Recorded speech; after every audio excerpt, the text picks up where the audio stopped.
हाय दोस्तों, मैं इंजीनियर सोनू। मैं आज आपको ग्रेड ऑफ कंक्रीट के बारे में बताऊंगा। ठीक है।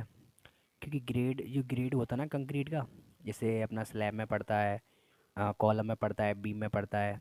जैसे कि मान के चलिए कोई स्लैब है, तो स्लैब में M20 से M20 ग्रेड कंक्रीट का यूज़ किया जाता है। ठीक है। और ऐसे ही अपना कॉलम होता है, और कॉलम में भी M20 से कम, यानी कि M20 से कम नहीं लेते हैं जो ग्रेड होता है कंक्रीट का। ठीक है। और जब कभी भी आप कंस्ट्रक्शन साइट पर जाओगे तो जनरली आपसे कोई भी पूछ लेगा, अच्छा आप सिविल इंजीनियर हो तो M20 ग्रेड ये होता है, उसका रेशियो क्या होता है। तो ये बेसिक चीज़ें आपको पता होनी चाहिए। तो मैं आपको इसके बारे में डिटेल से बताऊँगा। ठीक है। तो बने रहना। ठीक है। तो चलिए बिना देरी करते स्टार्ट करते हैं। और एक बात और, अभी तक आपने हमारा ये चैनल सब्सक्राइब नहीं किया तो सब्सक्राइब कर लें। ठीक है। वीडियो को आप थोड़ी सी भी वीडियो आपको थोड़ी सी हेल्पफुल भी लगती है तो आप वीडियो को लाइक एंड शेयर भी किया कर सकते हैं। ठीक है। तो चलिए स्टार्ट करते हैं। अब देखते हैं ग्रेड ऑफ कंक्रीट। अब मैंने एग्जांपल के तौर पे लिया है ये, यानी कि M15। एम इसमें क्या है, एम होता है मिक्स। ठीक है। और 15 जो होता है, जो 28 दिन में इसकी करेक्टरिस्टिक कंप्रेसिव स्ट्रेंथ होती है, या आप कह सकते हो कंप्रेसिव स्ट्रेंथ होती है, ये 15 Nm/m², यानी कि इतनी गेन कर लेता है 28 दिन में, यानी कि 28 दिन में। समझ गए आप। मेरा कहने का मतलब ये है, जैसे कि अब किसी में, जैसे कि M20 हो या M25 हो या M10 हो, जो 10 ये होता है वो उसकी 28 दिन की कंप्रेसिव स्ट्रेंथ होती है। ठीक है। करेक्टरिस्टिक कंप्रेसिव स्ट्रेंथ होती है उसकी। ठीक है। और आपने रेशियो तो देखा होगा। जैसे अभी मैं आपको लिख के बताता हूँ ये कौन कौन से ग्रेड होते हैं। मान जैसे ये M5 है, M5 का होता है 1:5:10। मैं आपको इसको याद करने की ट्रिक बताऊंगा। ठीक है। ये इसका होता है 1:4:8। ठीक है। और M10 की होती है 1:3:6। ठीक है।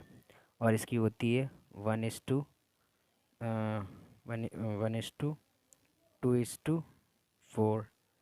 ठीक है। और इसका होता है M20 का होता है 1:1.5:3। ठीक है। अब एक और का देख लेते हैं, M25 का। M25 का भी देख लेते हैं। ठीक है। यहाँ देख लेते हैं यहाँ। ठीक है। M25 है, तो इसका होता है 1:1:2। तो इसमें क्या होता है, ये वन होता है, ये सीमेंट होती है अपनी, एक बैग सीमेंट होती है। और ये वन ये वाला होता है, ये होता है सैंड। ठीक है। और टू इसमें होता है, ये होता है अपना एग्रीगेट। ठीक है। ये आपको जनरली तौर पे बता सकता हूँ मैं। जब हम, जैसे आप साइट पर जाओगे तो इसमें क्या होगा, किसी ने कहा कि M25 का ग्रेड कंक्रीट बनानी है, यानी कि ग्रेड की कंक्रीट बनानी है, तो कैसे बनाओगे। आपने देखा होगा सीमेंट, इसमें क्या होगा, एक बैग क्या होगा, इसमें सीमेंट लगेगा, और वन होगा इसमें सैंड, या कह सकते हैं आप। आपने बदरपुर देखा है, जो पीला सा होता है उसी को बदरपुर कहते हैं। ठीक है। उसमें यूज़ होता है, कंक्रीट में यूज़ होता है। और दूसरा जो होता है ये टू, इसमें एग्रीगेट, जो कॉस एग्रीगेट होता है, जैसे ग्रेवल कहते हैं। तो इन तीनों के मिक्सअप से, और इसमें क्या होता है, और इसमें पानी भी डाल देते हैं, तो इन तीनों के मिक्सअप से क्या होता है, एक कंक्रीट तैयार होती है। ठीक है। अब ठीक है, आई होप आपको समझ में आ गया होगा। ठीक है। अब इसमें देख लेते हैं ये कौन सा ऑर्डिनरी कंक्रीट होता है, और कौन सा स्टैंडर्ड कंक्रीट होता है, और कौन सा हाई स्ट्रेंथ कंक्रीट वाला होता है। तो आप ये देख रहे हो ना, M5 से लेकर, क्या M5 से लेकर और M20 तक, ये होती हैं अपनी ऑर्डिनरी। ऑर्डिनरी यानी कि साधारण, साधारण कंक्रीट।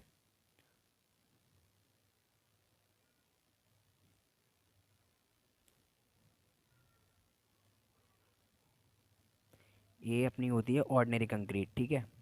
अब आप लोग यहाँ से, ये अपना M25 से M55 तक, ये होती है अपनी स्टैंडर्ड। कौन सी होती है अपनी? Standard concrete. ठीक है। अब आपने अब आपकी ये होती हैं M60 से लेके M80 तक। ये क्या होती है? ये होती नहीं हाई। इसमें क्या होता है? इसमें हाई स्ट्रेंथ प्रोवाइड करती हैं। HIGS, high strength. High strength concrete होती हैं ये। हाई स्ट्रेंथ कंक्रीट यानी कि ये बहुत ज़्यादा स्ट्रेंथ प्रोवाइड कराती हैं। ठीक है। शायद आई होप आपको वीडियो समझ में आई होगी। यहीं तक था। और हाँ, एक बात और, एक चीज़ और बताना भूल गया मैं आपको, एक बार बताता हूँ। जैसे आप सोच रहे होंगे कि ये क्या है, ये 15 न्यूटन पर mm² है। ठीक है। और आप सोचोगे सर इसमें किलोग्राम में तो होना, किलोग्राम में बताइए। तो आपको मैं एक बता देता हूँ, मैंने आप ये बता दिया था। ये 1 न्यूटन पर mm² होता है, ये होता है 10.19 kg पर सेंटीमीटर स्क्वायर के बराबर के होता है। ठीक है। तो इसमें क्या करोगे आप? आपको किलोग्राम में चाहिए, तो आप 15 का इंटू करोगे कितने में? 10.19, क्योंकि आपको केजी में चाहिए। तो इसको सॉल्व कर लेते हैं हम। कितना आएगा? ये आएगा अपना 15.10.19 आएगा। ठीक है। तो क्या है, कितना आया अपना? 152.85।